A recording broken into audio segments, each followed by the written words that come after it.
My rock bottom was detoxing on a mat that got sprayed with mace.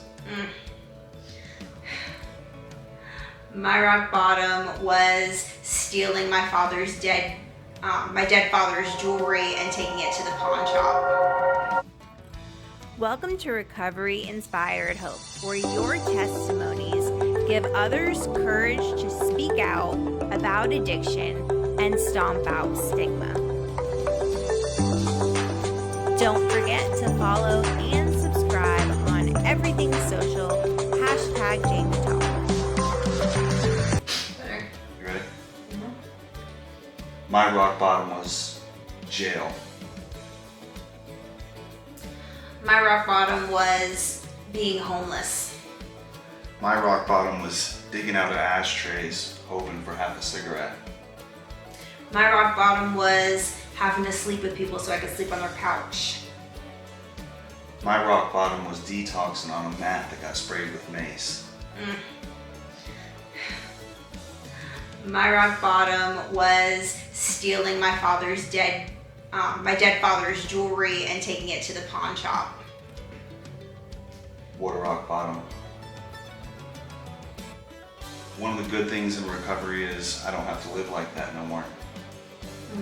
But we also don't want to forget all of these rock bottoms and the things that came with it. Because if you didn't know that I was homeless, then it wouldn't really mean much to you that we have our own place now. But I'm still too hard on myself.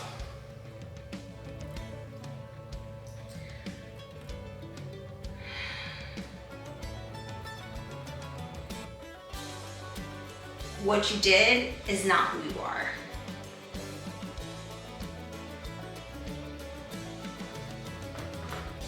What's the highlight for you coming up on 7 years? The highlight for me is that it's 4th of July and today I'm free. So 2 rock bottoms somehow collide. So I've seen you on social doing your thing, and you've seen me on social doing my thing. So then we collaborated, and the rest is history. That's right. I had started speaking out and being out loud about my recovery, but I still had that stigma where I was still embarrassed about the places I came from. Yeah. I think we're here together to try to change that. We're living, breathing proof that people can change and things can change. What's a piece of advice you would give yourself 7 years ago, knowing what you know now? I would tell myself, Jamie, you are worth so much more than you give yourself credit for. What's the toughest thing still 7 years later when it comes to the recovery process? The toughest thing for me is still living in my consequences. That, What does that mean? like, the fact that I, as a mom, lost custody of my children, that I still have to live today in those consequences. Although relationships have been redeemed and restored, I'll never get back that time.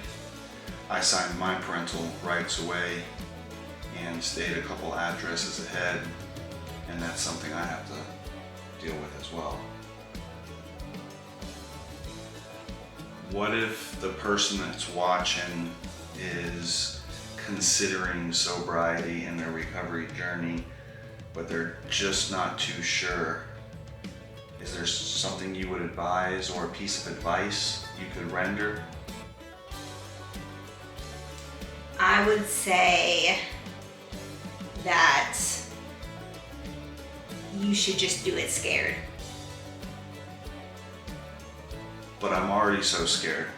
It's scary trying to think about being in sobriety. I'm sick of this life. I don't want to live like this no more. days and people and months and years have went by, and sometimes that jump off that cliff can be pretty scary. That's right. It can be scary, but what's even scarier is thinking that you might be living the same life 5 years from now. I lived it for every bit of 5, if not more, and I don't wish that upon my worst enemy. Yeah, I think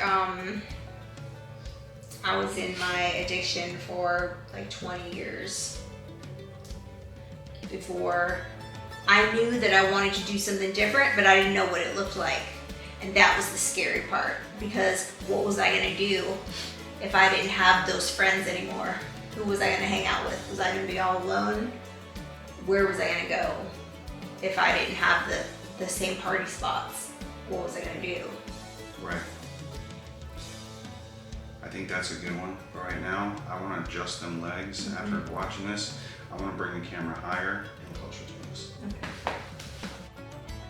Welcome to Recovery Inspired Hope, where your testimonies give others courage to speak out about addiction and stomp out stigma. Don't forget to follow and subscribe on everything social, #jamietall.